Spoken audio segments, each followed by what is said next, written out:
আজ আমরা মাইক্রোসফট ওয়ার্ডে কিভাবে টেবিল তৈরি করতে হয় শিখব। এই টেবিল কি? টেবিল হলো এমনই একটা জায়গা যেখানে আমরা আমাদের রেকর্ডসগুলোকে সুন্দর অর্গানাইজড ওয়েতে সেভ করে রাখতে পারি। শুধু সেভ করে রাখতে পারি নয়, এগুলোকে আমরা প্রয়োজনে অ্যারেঞ্জও করে নিজেদের মতো করে কাজ করতে পারি। তাহলে দেখা যাক কিভাবে আমরা টেবিল তৈরি করব। প্রথমেই আমরা স্টার্ট বাটন থেকে সার্চ অর রান, এখান থেকে কি লিখব? Win word. Microsoft Word open হবে। তাহলে মাইক্রোসফট ওয়ার্ড আমরা ওপেন করব। ওপেন করার পর আমরা চলে যাব রিবনের মধ্যে থেকে ইনসার্ট ট্যাবে। তাহলে ইনসার্ট ট্যাবের মধ্যে আমরা টেবিলস গ্রুপ পাবো। যে টেবিলস গ্রুপে আমরা টেবিল অপশনে ক্লিক করব। এখান থেকে আমরা টেবিল ইনসার্ট করব কিভাবে? একটা টেবিলের মধ্যে কি থাকে? অনেকগুলো কলামস থাকে, অনেকগুলো রো থাকে। তাহলে এগুলোকে আমরা বলি কলামস, এগুলোকে আমরা বলি রোজ। এগুলোকে আমরা বলি কলামস, এগুলোকে আমরা বলি রোজ। এবার আমরা এখান থেকে চলে আসব ইনসার্ট টেবিল অপশনে। তাহলে insert table dialogue box open হবে। এখানে আমরা দেখব কতগুলো কলামস এবং কতগুলো রো থাকবে আমার টেবিলের মধ্যে। তাহলে আমাদের কলামস, আমি মনে করলাম আমার যে টেবিল হবে তাতে 5টা কলামস থাকবে, 5টা অলরেডি লেখাই রয়েছে। নাম্বার অফ রোজ আমি মনে করলাম 4টে থাকবে। তাহলে আমরা লিখে দিতে পারি এখানে 4, অথবা এখান থেকে আমরা ক্লিক করে আপ অ্যারো এবং ডাউন অ্যারোতে করে নিতে পারি নিজেদের প্রয়োজন অনুযায়ী। এবার আমরা কি করব? ওকেতে ক্লিক করব। তাহলে number of columns 5, number of rows 4। দেখতেই পাচ্ছি এখানে আমরা একটা টেবিল এসে গেছে। তাহলে এই টেবিলের মধ্যে আমরা কি করব? টেবিলের মধ্যে আমরা আমাদের রেকর্ডসগুলোকে রাখবো। কিভাবে রাখবো? তাহলে এইগুলোকে আমরা বলছি কলামস, এগুলোকে আমরা বলছি রোজ। এগুলো তাহলে এক একটা রো। আর রো আর কলামের মধ্যে কি থাকছে? এগুলোকে আমরা বলছি এক একটা সেলস। প্রত্যেকটাকে আমরা বলছি সেলস। এগুলো সেলস। তাহলে কোনো রেকর্ড যখন আমরা রাখি তার একটা ফিল্ড বা হেডিং থাকা দরকার। ফিল্ড কি? ফিল্ড হলো এমনই একটা জিনিস যার উপর বেস করে আমরা রেকর্ডসগুলোকে রাখতে পারি। তাহলে ফিল্ডসকে দেখে কি করা যায়? আমরা রেকর্ডসগুলো কি ধরনের রেকর্ডস সেটাকে চিনতে পারি। আমরা অনেকে আবার এটাকে হেডিংও বলে থাকি।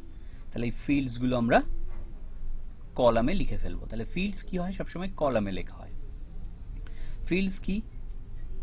এ unique piece of word. Fields কখনোই একই ফিল্ডস দুটো হতে পারে না। তাহলে সবসময় ফিল্ডস কি হয়? সিঙ্গেল হয়। যেমন নেম একটা ফিল্ড, আমি ক্যাপিটালে লিখি নেম। ট্যাব দিয়ে একটা সেল থেকে আরেকটা সেলে যেতে হয়। আমি বললাম রোল, রোল নাম্বার। আমি বললাম সাবজেক্ট, আমি বললাম মার্কস, লিখব TOTL। তাহলে এই name, roll number, subject, marks, total, এরা কি? ফিল্ডস। এই ফিল্ডসের ওপর বেস করে আমরা কি রেকর্ডসগুলোকে রাখি একটা অর্গানাইজড ওয়েতে। তাহলে এই টেবিলে যদি দুটো নেম থাকতো তাহলে আমাদের সমস্যা হতো। তাহলে নেম হলো একটা ইউনিক পিস অফ ওয়ার্ড, কোন একটা ওয়ার্ড যেটা ইউনিক একটাই থাকে। রোল কখনোই দুটো থাকবে না। সাবজেক্ট, সাবজেক্ট থাকতে পারে একটা হেডিং, তার ক্লাসিফিকেশন থাকতে পারে আরো, সেটাকে আমরা যেমন ইংলিশ, বেঙ্গলি, হিন্দি এভাবে লিখতে পারি। মার্কস কখনোই দুটো থাকে না, একটাই থাকে। Total, percentage, etcetera. সেল থেকে সেলে যাওয়ার জন্য আমরা ডাউন অ্যারো প্রেস করতে পারি কিবোর্ড থেকে, আপ অ্যারো প্রেস করতে পারি। লেফট অ্যারো প্রেস করতে পারি, রাইট অ্যারো প্রেস করতে পারি। তাহলে এইভাবে আমরা একটা সেল থেকে আরেকটা সেলে যেতে পারি। আবার মাউস দিয়েও ক্লিক করতে পারি। তাহলে নেম কি লিখবো? আমরা কোনো একটা নাম লিখব। আমি লিখলাম SUMANTA, সুমন্ত। তাহলে সুমন্ত হলো একটা নাম। ট্যাব দিলাম, মনে করলাম Sumanta roll number 1। Sumanta subject BENGALI, Bengali. Marks বেঙ্গলিতে সুমন্ত পেয়েছে 65। তেমনি আবার চলে আসলাম, লিখলাম ARPITA, অর্পিতা। আরও একটা নাম, রোল নাম্বার 2। ট্যাব দিলাম, সাবজেক্ট মনে করলাম ENGLISH, ইংলিশ। ইংলিশে মনে করলাম অর্পিতা পেয়েছে 72। চলে আসলাম আবার পরেরটা, আমি মনে করলাম SUMIT, সুমিত। আরও একজন যার roll 3, subject COMPUTER, computer. Marks 86। তাহলে আমি প্রত্যেকটা সুমন্ত যে একটা নাম সেটা তার ফিল্ড দেখলে বুঝতে পারি। 1 যে রোল নাম্বার সেটা রোল নাম্বার দেখে বুঝতে পারি। বেঙ্গলি যে একটা সাবজেক্ট সেটা দেখলে বুঝতে পারি। 65 তার মার্কস বুঝতে পারি। তাহলে আমরা রেকর্ডস ফিল্ডের ওপর ডিপেন্ড করে বুঝতে পারি যে সেটা কি ধরনের রেকর্ডস, সেটা কি রেকর্ডস। যদি আজকে মার্কস না থাকতো তাহলে কিন্তু আমরা 72 কি সেটা বলতে পারতাম না। ইংলিশ যে একটা সাবজেক্ট সেটা যদি উপরে SUB বা সাবজেক্ট না লেখা থাকতো তাহলে কখনোই বুঝতে পারতাম না। তাহলে এবার আমরা কি করব? তাহলে আমরা বুঝে গেছি যে একটা টেবিল কিভাবে তৈরি হয়। তাহলে টেবিল, কলাম, টেবিলের মধ্যে কি থাকে? রোজ থাকে। ইন বিটুইন কলাম এবং রো সেটাকে আমরা বলি সেল। তাহলে প্রত্যেকটা সেল। এবার খুব গুরুত্বপূর্ণ একটা জিনিস আমরা শিখব, কি? এই যে সেল, এদের প্রত্যেকটারই কিন্তু একটা রেফারেন্স থাকে, মানে প্রত্যেকটা সেলের একটা নিজস্ব আইডেন্টিটি থাকে। কিভাবে আইডেন্টিটিগুলো বুঝি? মনে করলাম কলাম, তাহলে কতগুলো কলাম আছে সেটা বুঝবো আমরা।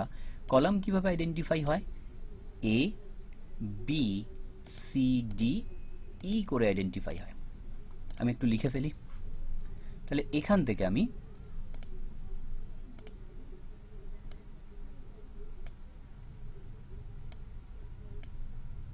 লিখে ফেললাম, মনে করলাম এটা A কলাম।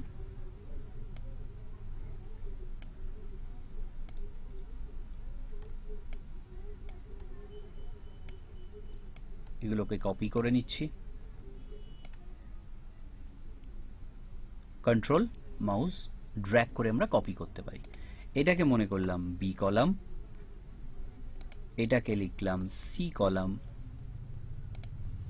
এটাকে লিখলাম D কলাম, এটাকে লিখলাম E কলাম। তাহলে কলামকে কিভাবে আমরা আইডেন্টিফাই করতে পারি? A B C D E, এভাবে আমরা কলামকে আইডেন্টিফাই করে থাকি। এবার রোকে কিভাবে আইডেন্টিফাই করব সেটা আমরা দেখব।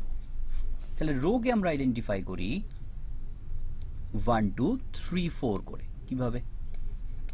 যেমন আমি এখানে লিখলাম 1, এটা হবে 2, এটা 3, এটা হবে 4। আমি টেবিলটাকে একটু বড় করে নিলাম। 1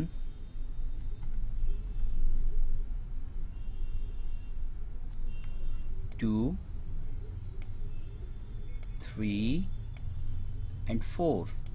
তাহলে 1 2 লিখলাম, 3 লিখলাম, 4 লিখলাম। তাহলে টেবিলকে আমরা সবসময় কিভাবে আইডেন্টিফাই করি? 1 2 এই এ বি সি ডি করে, আর কলামকে কেমন ভাবে করি, কলামকে করি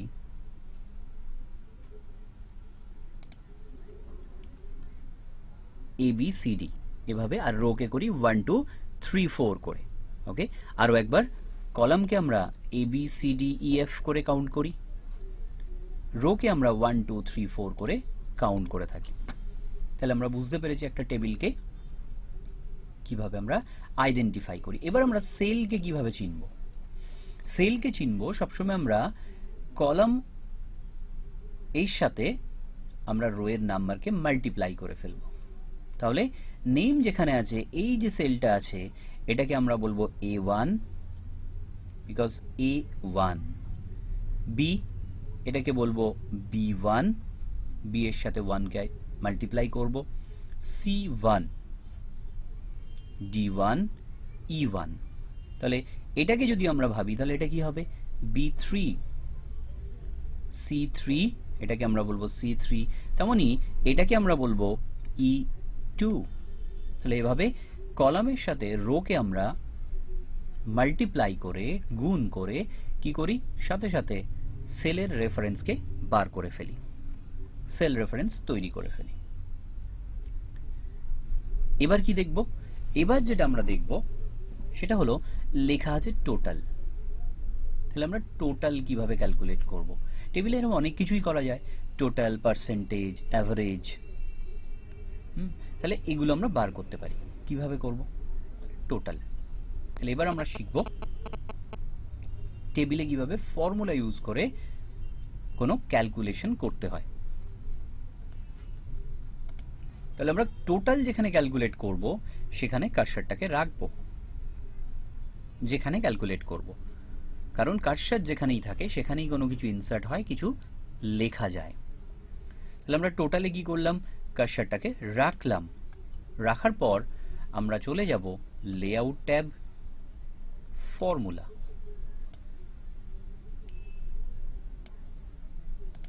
তাহলে ফর্মুলা আমরা ইউজ করব। তার আগে আরো একটা জিনিস আমাকে করতে হবে, তাহলে আমাদের ক্যালকুলেশন করার জন্য আরো একটা নাম্বারকে যোগ করে নিতে হবে। তাহলে আমরা এখানে শিখে যেতে পারবো কিভাবে কলাম তৈরি করতে হয়, কিভাবে আরো রো ইনসার্ট করতে হয়। তাহলে আমরা আরো একটা কলাম নিয়ে নেব। ঠিক আছে, এই মার্কসের জায়গায় আমি লিখলাম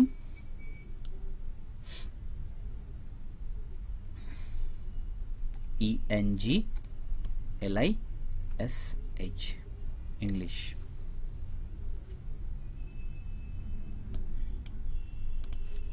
সাবজেক্টের জায়গায় আমি লিখলাম BENGALI, বেঙ্গলি। তাহলে বেঙ্গলিতে কেউ পেয়েছে 30, কেউ পেয়েছে 50, কেউ পেয়েছে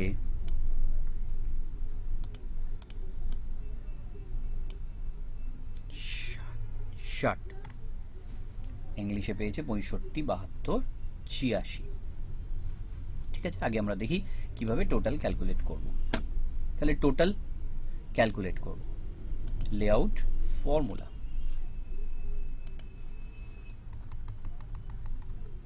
ফর্মুলা, তাহলে ফর্মুলা সবসময় ইজিক্যাল টু দিয়ে শুরু করতে হয়। তাহলে আমরা ইজিক্যাল টুটাকে কিন্তু মুছবো না, আমরা কি করব, ইজিক্যাল টুটা রেখে দেবো। দেওয়ার পর আমরা 30 এবং 65 সেল রেফারেন্সকে কাউন্ট করে আমরা এখানে ক্যালকুলেশনটা তৈরি করব। তাহলে 30 সেল রেফারেন্স কি, সি কলাম 2 নাম্বার রোতে আছে, তাহলে C2, D2, তাহলে ডি কলাম 2 নাম্বার রো, তাহলে D2, তাহলে C2 প্লাস D2, বিকজ আমরা টোটাল করছি, সাম করছি, তাহলে আমরা এখানে লিখব C2 plus D2 plus D2, C2 plus D2, আমরা ওকে করব। তাহলে সাথে সাথে দেখতে পাবো আমরা টোটালটা ক্যালকুলেট হয়ে গেছে। ঠিক তেমনই এখানে আমরা কি করব, 50 এবং 72-এর যোগফল বার করব, যোগ করব। তাহলে 50-এর সেল রেফারেন্স কি, C3, তাহলে C3 plus D3, this is D3, তাহলে আমরা আবার ফর্মুলায় যাব। মনে রাখতে হবে কার্সার কিন্তু রাখতে হবে সেই জায়গায়। এটাকে ব্যাকস্পেস দিয়ে আমরা মুছে দেবো বা ইরেজ করে দেবো।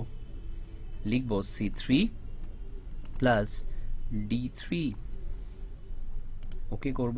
সাথে সাথে ক্যালকুলেশন হয়ে যাবে 72 আর 50। সেম ভাবে আমরা এখানে রাখবো, আবার ফর্মুলায় যাব, ব্যাকস্পেস দিয়ে মুছে দেবো। 60 এবং 86 যোগফল বার করব। 60 এবং 86 সেল রেফারেন্স বলবো C4 প্লাস D4, D4, তাহলে লিখব C4 প্লাস D4।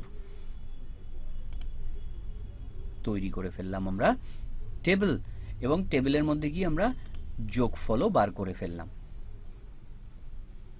এবার আমরা শিখব কিভাবে অ্যাভারেজ ক্যালকুলেট করতে হয়। তাহলে টোটাল, সেখানে আমরা এরপরে করব কি অ্যাভারেজ। অ্যাভারেজ মানে গড় বার করব। কিভাবে বার করব? তাহলে অ্যাভারেজ বলে আরো একটা ফিল্ড আমাকে অ্যাড করে ফেলতে হবে এখানে। অ্যাভারেজ কিভাবে অ্যাড করব? তাহলে যে কোনো সেলে আমি কার্সার রাখবো, সেই কলামের যে কোনো সেলে যার আগে এবং পরে আমি কলামটা নিতে চাইছি। তাহলে আমি টোটালের সেলে কার্সার রাখলাম। চলে যাব লেআউট ট্যাব, সেখান থেকে কলাম কেমন ইনসার্ট হয়? Insert left or right, insert left or insert right. Car insert left এবং কার রাইট? কার বাঁ দিকে এবং কার ডান দিকে? টোটালের।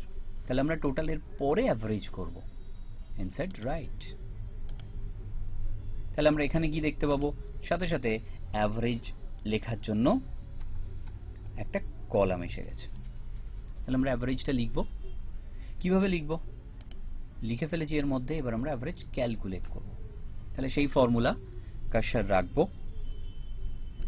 ফর্মুলাতে যাব কোথা থেকে? লেআউট ট্যাবের মধ্যে থেকে।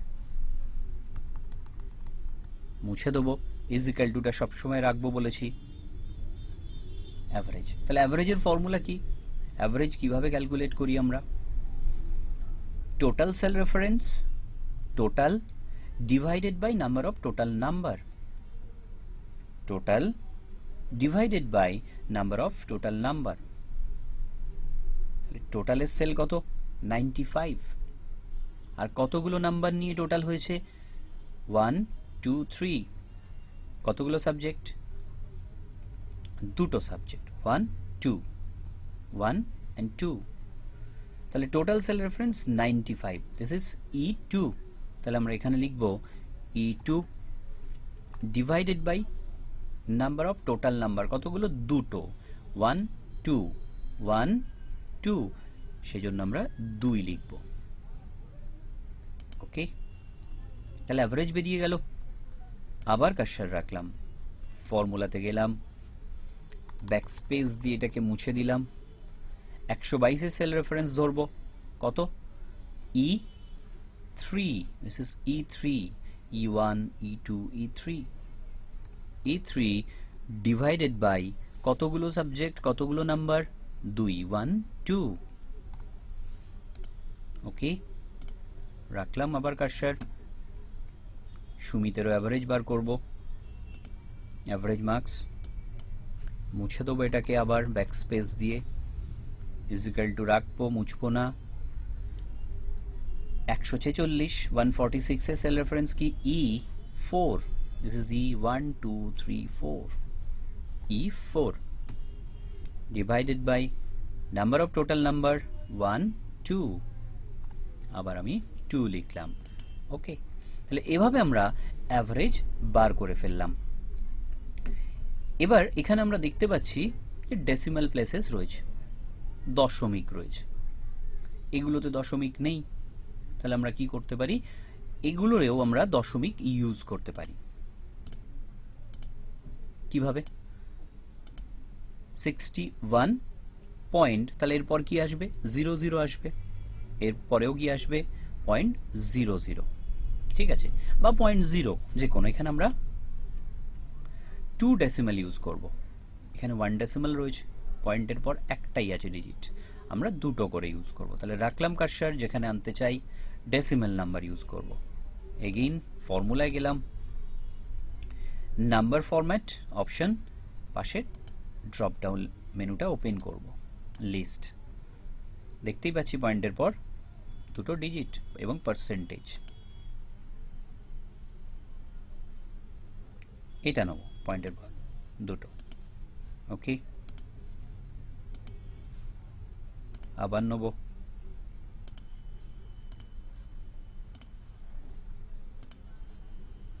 ফর্মুলা, সেখান থেকে আবার যাব দুটো ডিজিট, তাহলে আমরা 2 ডেসিমেল দিলাম, রেকর্ডসটা দেখতেও অনেক বেশি সুন্দর হলো। তাহলে এভাবে আমরা আমাদের টেবিল কমপ্লিট করলাম। কি দেখতে পেলাম যে একটা টেবিলে কলামস এবং রোজ থাকে, কলাম এবং রোজ ইন বিটুইন কি থাকে, সেলস থাকে, প্রতিটা সেলের একটা করে রেফারেন্স থাকে, সেল রেফারেন্স। কিভাবে বার করি, কলামের সাথে আমরা রোর নাম্বারকে মাল্টিপ্লাই করে ফেললেই কি হয়ে যায়, সেই সেলের রেফারেন্স বেরিয়ে যায় প্রত্যেকটা সেলের। আর কি করলাম, যে এই টেবিলের মধ্যে ফিল্ডস থাকে, ফিল্ডসগুলোতে কি ইউনিক পিস অফ ওয়ার্ড একটাই থাকে সেই ফিল্ডটা, আর ফিল্ডের এগেনস্টে কি থাকে, রেকর্ডস, রেকর্ডসকে আমরা চিনতে পারি ফিল্ড দেখে যে সেটা কি ধরনের রেকর্ড, কোন রেকর্ড। আর কি করলাম, টোটাল ক্যালকুলেট করলাম কিভাবে, সেল রেফারেন্স দিয়ে, সেল রেফারেন্স কাউন্ট করে অ্যাভারেজ করলাম, সেল রেফারেন্স কিভাবে, total cell reference divided by number of total number. তাহলে এভাবে আমরা আমাদের টেবিল কমপ্লিট করলাম।